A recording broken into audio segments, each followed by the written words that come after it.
क्या करूं? जंतुओं की चाल मेरी समझ से परे है। मुझे तो परेशान हो गया हूँ। मुझे तो कुछ समझ नहीं आता। क्या हुआ दोस्त, इतने परेशान क्यों हो रहे हो? क्या बताऊं, ये जंतुओं की चाल मुझे समझ नहीं आती। मैं परेशान हो गया हूँ। बस इतनी सी बात, इसमें क्या परेशानी वाली बात है? चलो मेरे साथ कक्षा 6 में, जहाँ हो रहा है पाठ 8 शरीर में गति। और आज वहाँ जो क्रियाकलाप होने वाले हैं वह तो बिल्कुल तुम्हारी समस्या के समाधान के लिए ही है। जानते हो क्या पढ़ने वाले हैं आज? जंतुओं की चाल के विषय में ही। और तुम साथ साथ सीख लेना, जिससे तुम्हें ये जो समस्याएं आ रही हैं सारी हल हो जाएंगी। चलो बिल्कुल परेशान मत हो।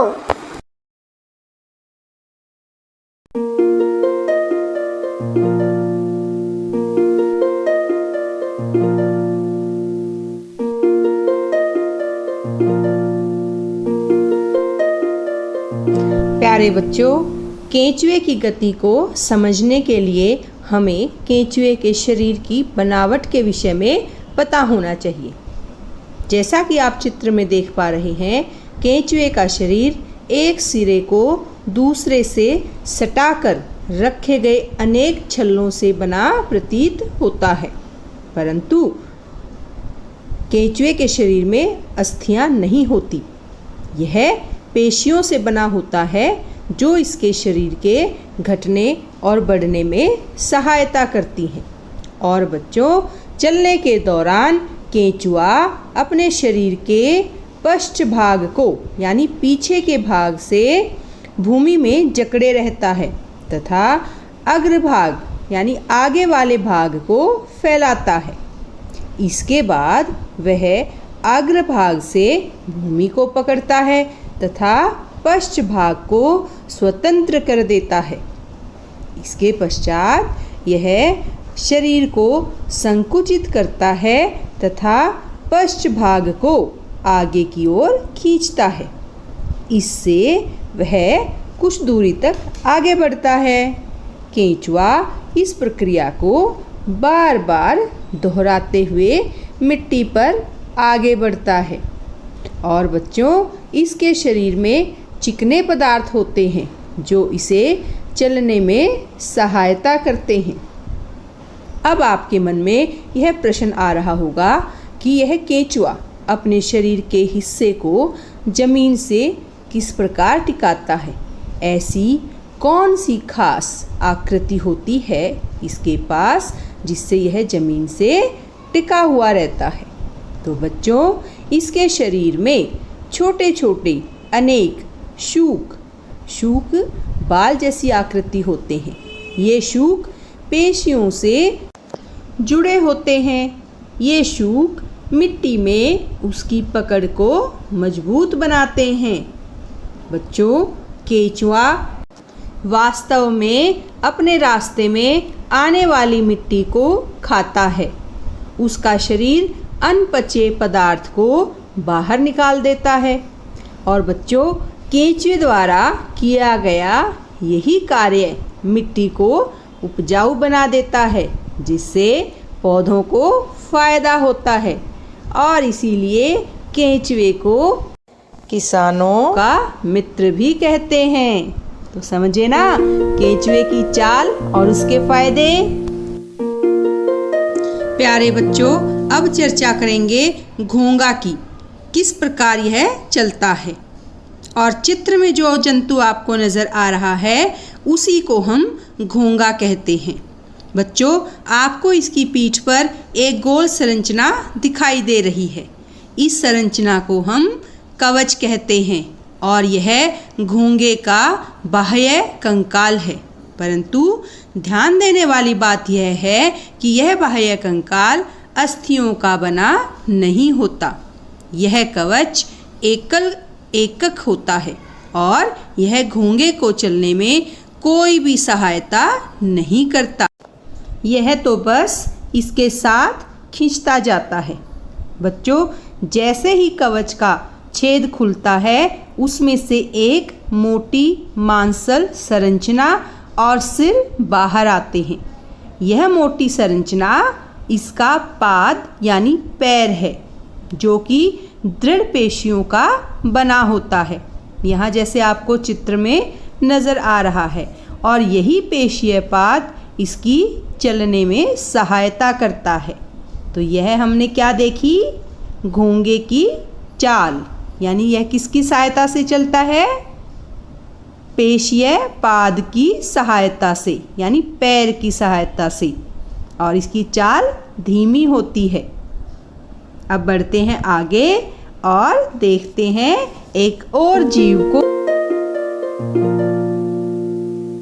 प्यारे बच्चों, क्या चित्र को देखकर आप पहचान सकते हो कि यह जीव कौन सा है?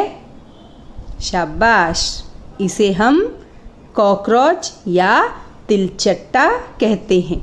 बच्चों, तिलचट्टा जमीन पर चलता है, दीवार पर चढ़ता है और वायु में उड़ता भी है। और बच्चों, इसके 3 जोड़ी पैर होते हैं जो चलने में इसकी सहायता करते हैं।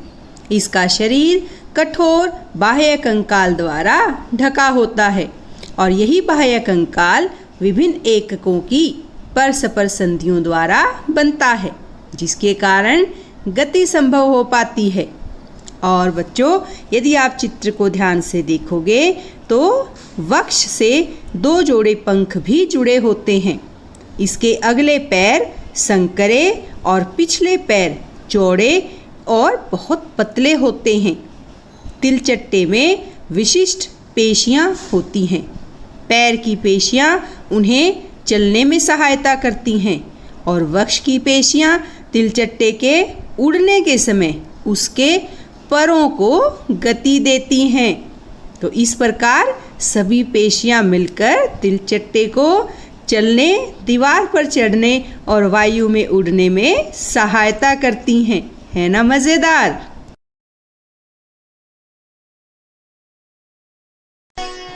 और प्यारे बच्चों, अब हम चर्चा करेंगे आपके पसंदीदा हवा में कलाबाजियां करने वाले पक्षियों की। कितने अच्छे और सुंदर लगते हैं जब पक्षी हवा में दूर ऊंचाई तक उड़ते जाते हैं। तो बच्चों, कुछ पक्षी हवा में उड़ते हैं, भूमि पर चलते हैं, और बत्तख तथा हंस जैसे कुछ पक्षी जल में तैरते भी हैं। बच्चों, पक्षी इसलिए उड़ पाते हैं क्योंकि उनका शरीर उड़ने के लिए अनुकूलित होता है। आप सोचेंगे ऐसी क्या विशेषता है? तो बच्चों, उनकी अस्थियों में वायु प्रकोष्ठ होते हैं, और इन्हीं के कारण इनकी अस्थियां हल्की परंतु मजबूत होती हैं। और पश्चपाद की अस्थियां चलने एवं बैठने के लिए अनुकूलित होती हैं। अग्रपाद यानी आगे वाले पैरों की अस्थियां रूपांतरित होकर पक्षी के पंख बनाती हैं, और कंधे की अस्थियां मजबूत होती हैं। और बच्चों, वक्ष की अस्थियां उड़ने वाली पेशियों को जकड़े रखने के लिए विशेष रूप से रूपांतरित होती हैं और पंखों को ऊपर नीचे करने में सहायक होती हैं। तो इस प्रकार सभी अस्थियां मिल कर के इस तरीके से बनी होती हैं कि पक्षी को उड़ने में बहुत सहायता करती हैं।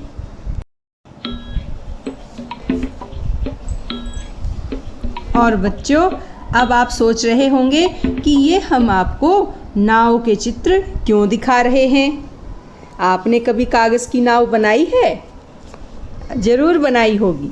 बच्चों, आप नाव के दोनों सिरों को देखिए। क्या वह चौड़ी ओर से जल में जा पाती है? क्या इस प्रकार आप नाव जल में सरलता से चला सकते हैं? नहीं ना। फिर क्या आपने कभी ध्यान दिया है कि नाव की आकृति काफ़ी सीमा तक मछली जैसी होती है?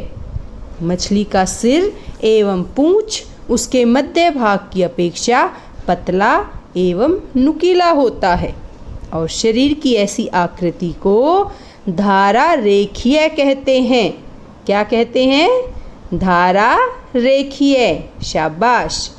और बच्चों, इसकी विशेष आकृति के कारण जल इधर उधर बहकर निकल जाता है और मछली जल में सरलता से तैर सकती है। मछली का कंकाल दृढ़ पेशियों से ढका रहता है। बच्चों, जब मछली तैरती है तो तैरने की प्रक्रिया में इसके शरीर का आगे वाला भाग एक और मुड़ जाता है और इसकी पूंछ विपरीत दिशा में मुड़ जाती है और चित्र में देखने के अनुसार यह अपने शरीर को मोड़ती है तो तीव्रता से इसकी पूंछ दूसरी दिशा में मुड़ जाती है और इससे एक झटका लगता है और मछली आगे की ओर चली जाती है। और इस प्रकार के क्रमिक ताल से यानी बार बार करने से मछली आगे की ओर तैरती रहती है और पूंछ के पंख इस कार्य में इसकी सहायता करते हैं। और बच्चों, अगर आप मछली के शरीर को ध्यान से देखोगे तो आपको इसके शरीर पर और भी पंख नज़र आएंगे जो तैरते समय जल में संतुलित बनाए रखने और दिशा निर्धारण करने में मछली की सहायता करते हैं। क्या आपने कभी ध्यान दिया है कि गोताखोर अपने पैरों में इन पंखों की तरह के विशेष अरित्र यानी फ्लिपर पहनते हैं जो उन्हें जल में तैरने में सहायता करते हैं? तो देखिए बच्चों, किस प्रकार से ये प्राकृतिक जीव हम मनुष्य की भी सहायता करते हैं। प्यारे बच्चों, क्या आपने कभी सांप को फिसलते हुए आगे बढ़ते देखा है? और बच्चों, क्या आप याद करके यह बता सकते हैं कि यह सीधा चलता है या नहीं? प्यारे बच्चों, सर्प का मेरुदंड लंबा होता है और बच्चों, इसके शरीर की पेशियां क्षीण एवं असंख्य होती हैं। ये परस्पर जुड़ी होती हैं, चाहे वे कितनी ही दूर क्यों ना हों। पेशियां मेरुदंड, पसलियों एवं त्वचा को भी एक दूसरे से जोड़ती हैं। बच्चों, सर्प का शरीर अनेक वलय में मुड़ा होता है। इसी प्रकार सर्प का प्रत्येक वलय उसे आगे की ओर धकेलता है। इसका शरीर अनेक वलय बनाता है और प्रत्येक वलय आगे को धक्का देता है और इस कारण से सर्प बहुत तेजी से आगे की ओर चलता है, परंतु सरल रेखा में नहीं चलता। तो ये देखिए आपने सर्प में गति किस प्रकार से होती है। और बच्चों, इस पाठ में हमने विभिन्न जंतुओं को गति प्रदान करने वाली अस्थियों एवं पेशियों के विषय में जानकारी प्राप्त की। उम्मीद है आपके काफ़ी प्रश्नों के उत्तर मिल गए होंगे। ऐसे ही बहुत से प्रश्न आपके मस्तिष्क में आते होंगे जिनके विषय में हम आने वाली कक्षाओं में ज़रूर पढ़ेंगे। तब तक धन्यवाद।